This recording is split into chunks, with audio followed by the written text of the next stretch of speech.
The story behind Shivratri. Om Trambakaya Trinetraya Trishulabadadharine Kandarpaya Sutashaya Namo Vai Paramatmane. In the age of the Puranas, once a few rishis, munis, tapasvis visited the ashram of the great sage Suta. Mahamuni Suta cordially welcomed them all to his ashram and asked them the purpose behind their sudden visit. Mahamuni Suta asked them, O great rishis, tapasvis, may I know the cause of your arrival to my humble abode? On hearing the kind words of Mahamuni Suta, the rishis and tapasvis said, Mahamuni Suta, you are learned in all the Shastras. We have come to you to know the story behind Shivratri. How did the celebration of Shivratri begin? We would be highly obliged if you kindly share your precious knowledge in this regard. Mahamuni Suta was pleased on hearing their request.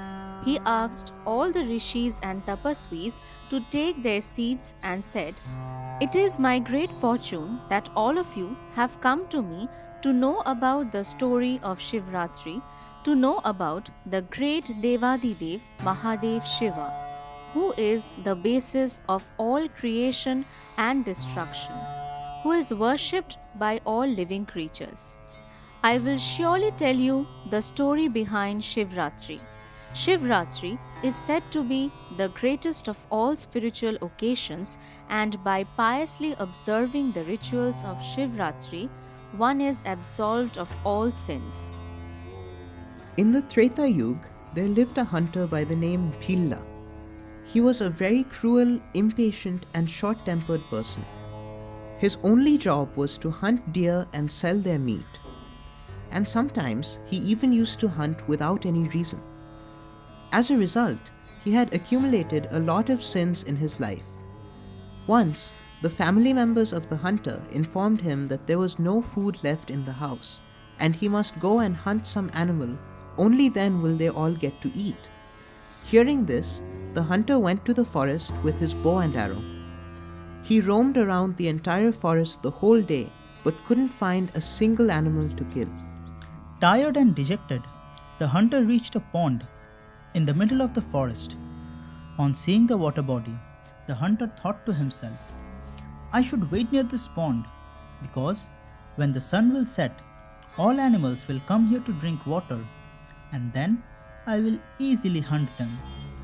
The hunter then collected some water in case he felt thirsty and climbed a nearby bale tree.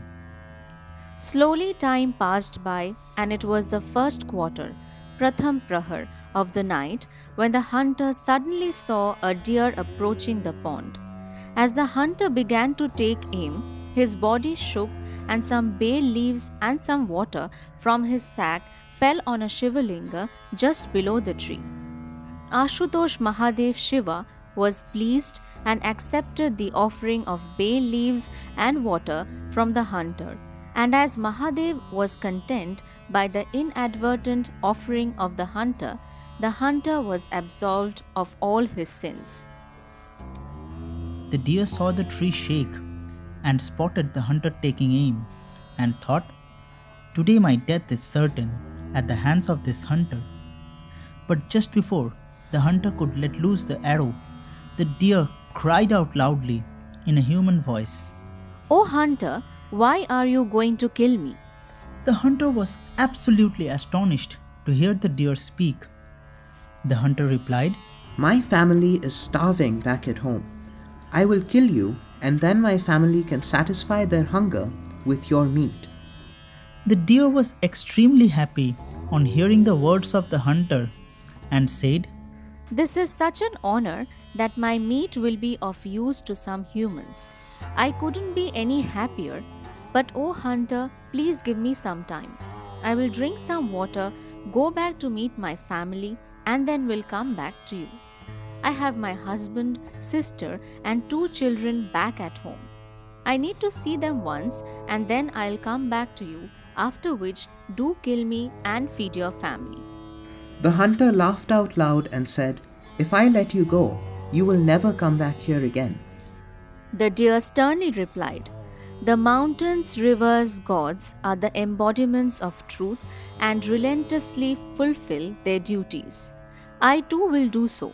If I don't, I'll be burdened by a great sin equal to the sin committed by a wife when she disobeys her husband, equal to the sin committed by a person when he becomes ungrateful, when he doesn't worship the great Lord Hari, and when he causes harm to others.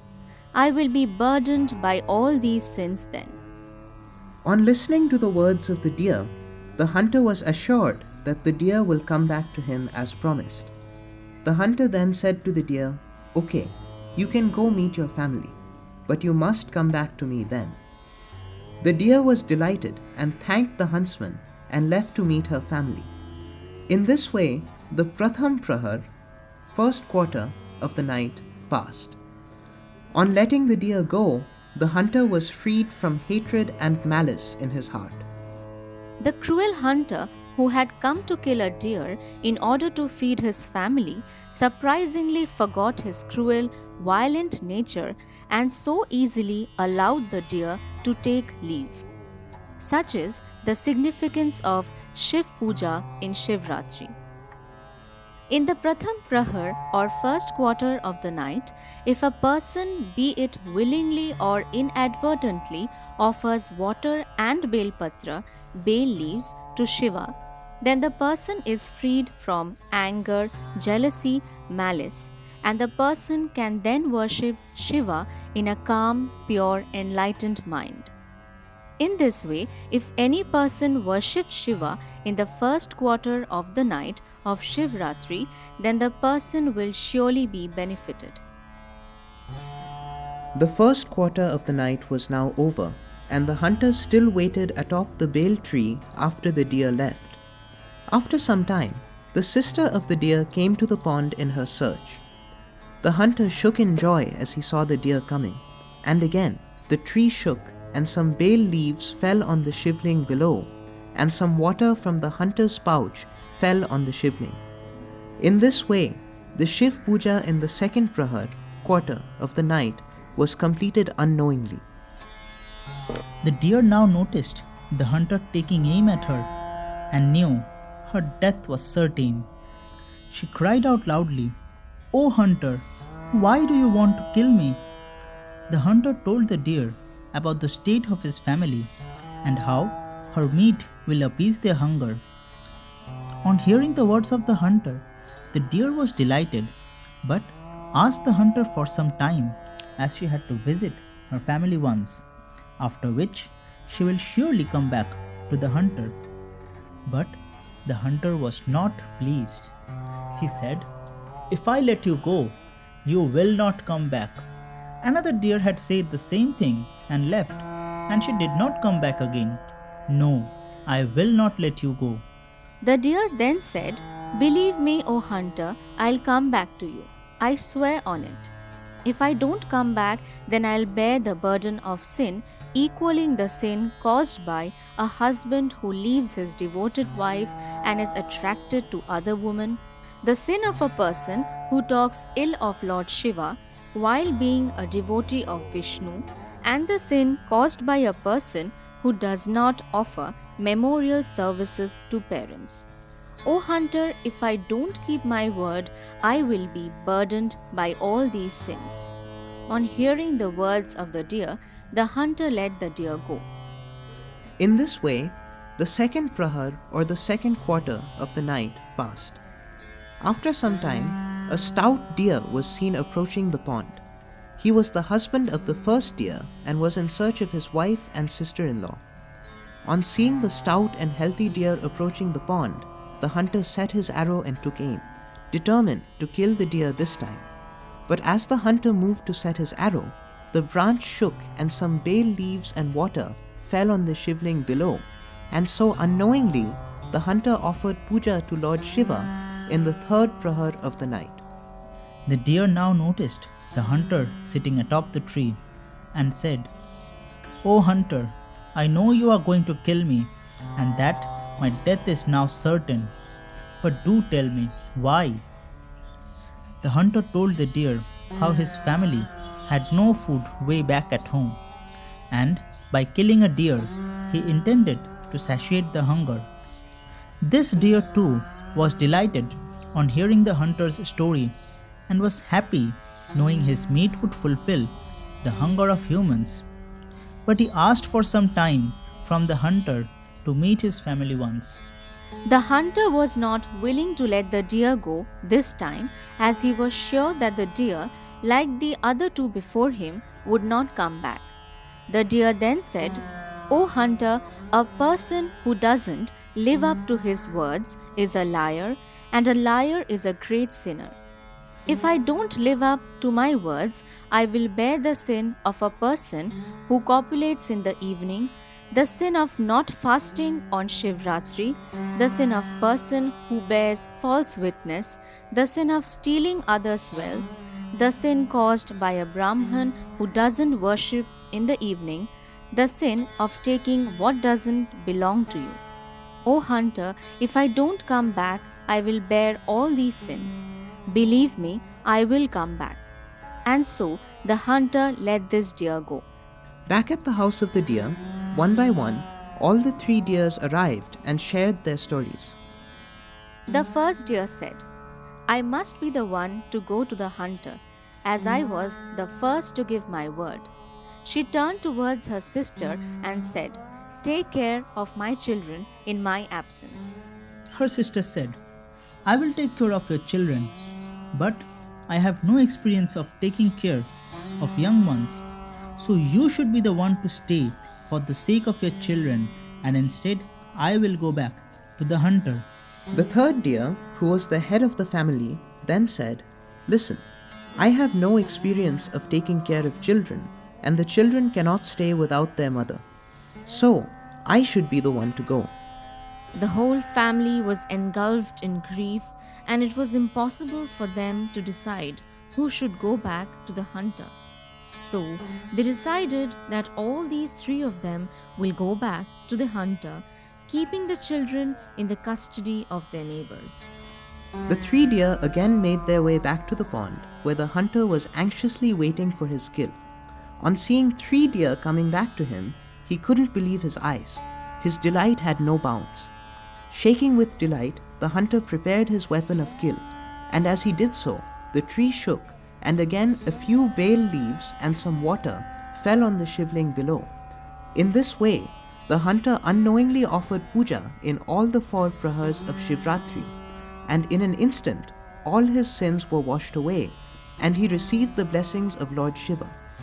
Now, as he saw the 3 deer approaching the pond, his mind was filled with repentance.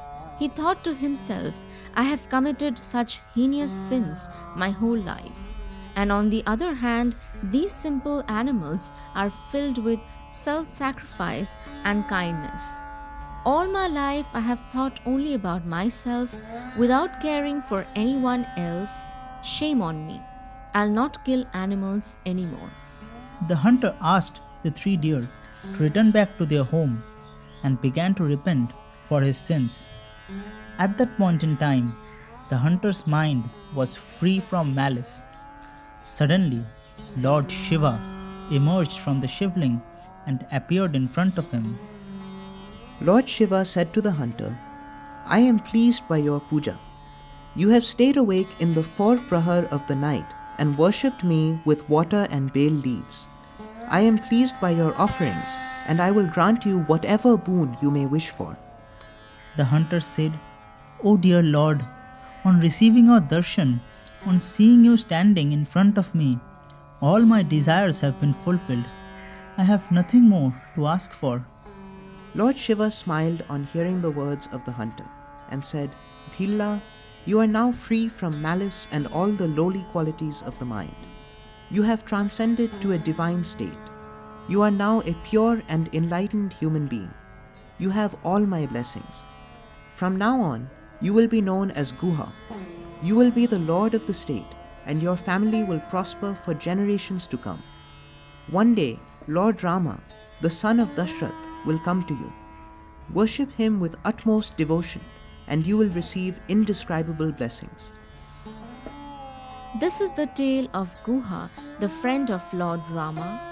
Guha stayed by the side of Lord Rama during his exile, and Rama used to address him as my dear friend. The three dears received the darshan of Lord Shiva there, and they left their mortal physical body and ascended to heaven. Lord Shiva then left for Arvudachal, where he resided in the form of Vadeshwar Mahadev. In this way, a hunter like Bhil, who unknowingly worshipped Lord Shiva, received his blessings and fulfilled his life. Such is the significance of Shivratri. Such is the significance of worshipping Lord Shiva. Lord Shiva is Ashutosh. He is pleased with little effort. A person may offer hundreds and thousands of pujas and yagnas, may recite all the Shastras, or may visit every pilgrim spot in the world.